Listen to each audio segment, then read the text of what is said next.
తిరుమల లడ్డూలో కల్తీ నెయ్యి వినియోగంపై సుప్రీంకోర్టు ధర్మాసనం కీలక ఆదేశాలు జారీ చేసింది. ఇదే విషయానికి సంబంధించి మరింత సమాచారం ఢిల్లీ నుంచి మా ప్రతినిధి ప్రసాద్ అందిస్తారు. ప్రసాద్, శ్రీవారి లడ్డు తయారీలో కల్తీ నెయ్యి వాడకాన్ని గురించి చేసినటువంటి విచారణలో సుప్రీంకోర్టు ధర్మాసనం చాలా కీలకమైన నిర్ణయం తీసుకుంది. ఇద్దరు సిబిఐ అధికారులు, మరొక ఇద్దరు రాష్ట్ర ప్రభుత్వం నుంచి వచ్చే అధికారులతో పాటు భారత ఆహార రక్షణ సంస్థ చెందినటువంటి సీనియర్ అధికారి మొత్తం 5 సభ్యులతో కూడినటువంటి బృందం సిబిఐ డైరెక్టర్ పర్యవేక్షణలో విచారణ జరిపి ఆ మేరకు చర్యలు తీసుకుంటుంది. అదేవిధంగా దీనిపై నివేదికను అందచేయటం కానీ, లేకపోతే సుప్రీంకోర్టు కానీ, లేకపోతే రాష్ట్ర ప్రభుత్వం కానీ, కేంద్ర ప్రభుత్వం కానీ నివేదికలు అందజేసే అవకాశం లేదు.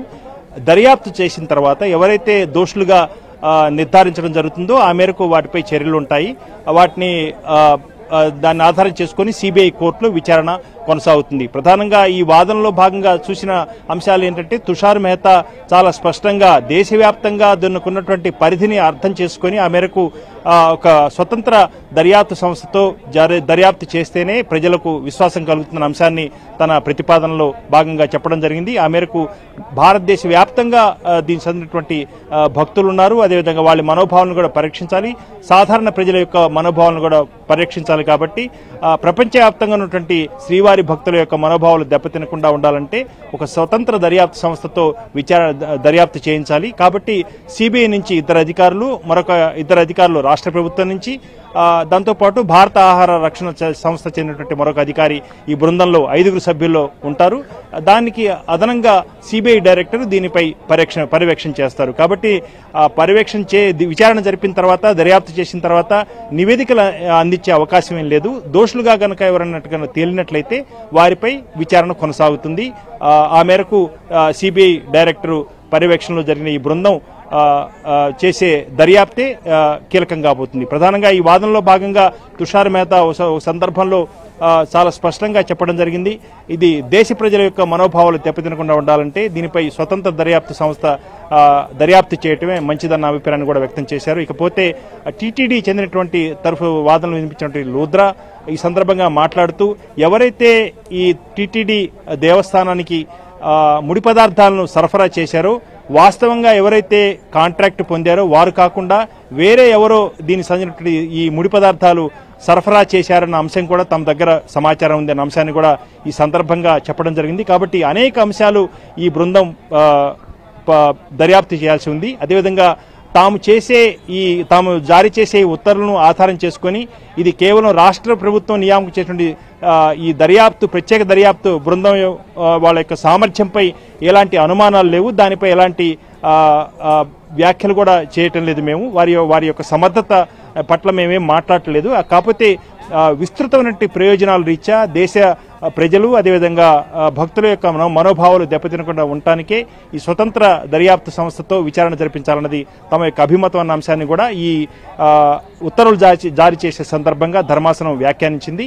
ధర్మాసనం ముందు పూర్తి స్థాయిలో విచారణ వాదనలు విన్న తర్వాత ఈ జస్టిస్ గవాయి, జస్టిస్ విశ్వనాథ్తో కూడినటువంటి ఈ ధర్మాసనం ఆ మేరకు స్వతంత్ర దర్యాప్తు సంస్థతో విచారణ జరుగుతుంది. అయితే దీనిపై పర్యవేక్షణ మాత్రం సిబిఐ డైరెక్టర్ ఉంటుంది.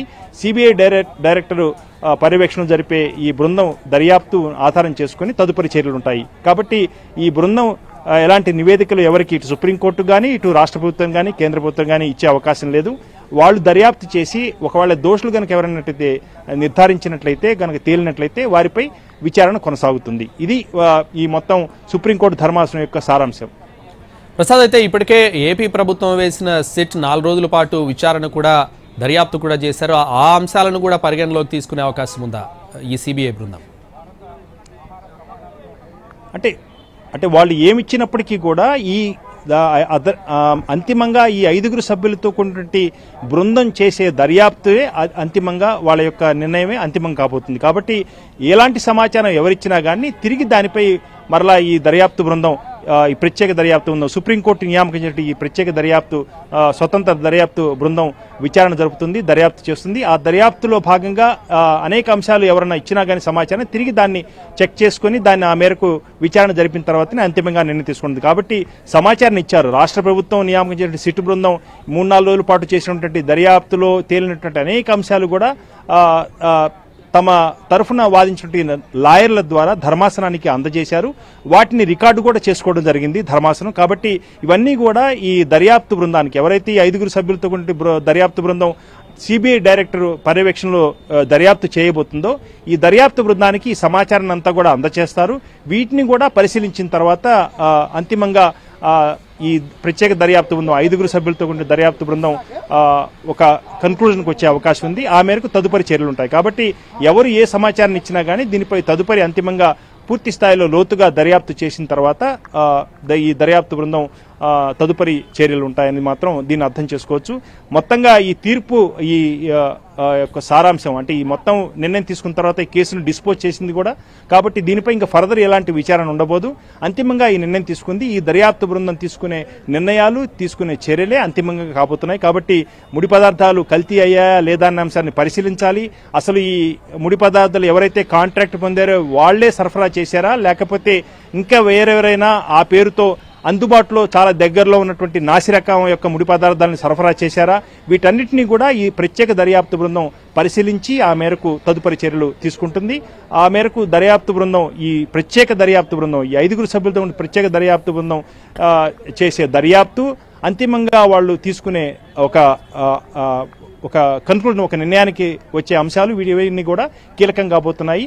ఏదైనప్పటికీ కూడా భక్తుల యొక్క ప్రజల మనోభావాలు, భక్తుల యొక్క మనోభావాలను దెబ్బతినకుండా దేశవ్యాప్తంగా విస్తృత ప్రయోజనాల రీత్యా ఇలాంటి స్వతంత్ర దర్యాప్తు సంస్థతో విచారణ జరిపించాలి అన్న అంశాన్ని చాలా స్పష్టంగా చెప్పింది. అదేవిధంగా రాష్ట్ర ప్రభుత్వం నియామకం చేసినటువంటి సిట్టు సామర్థ్యం పట్ల మేమేమి వ్యాఖ్య చేయట్లేదు, అది మేము తక్కువగా చూడలేదన్న అంశాన్ని కూడా ఈ సందర్భంగా వ్యాఖ్యానించడం జరిగింది. కాబట్టి ఇటు కేంద్ర ప్రభుత్వం నుంచి అంటే కేంద్ర దర్యాప్తు సంస్థ సిబిఐ నుంచి 2 అధికారులు, ఇటు రాష్ట్ర ప్రభుత్వం సూచించే 2 అధికారులు ఈ బృందంలో ఉంటారు.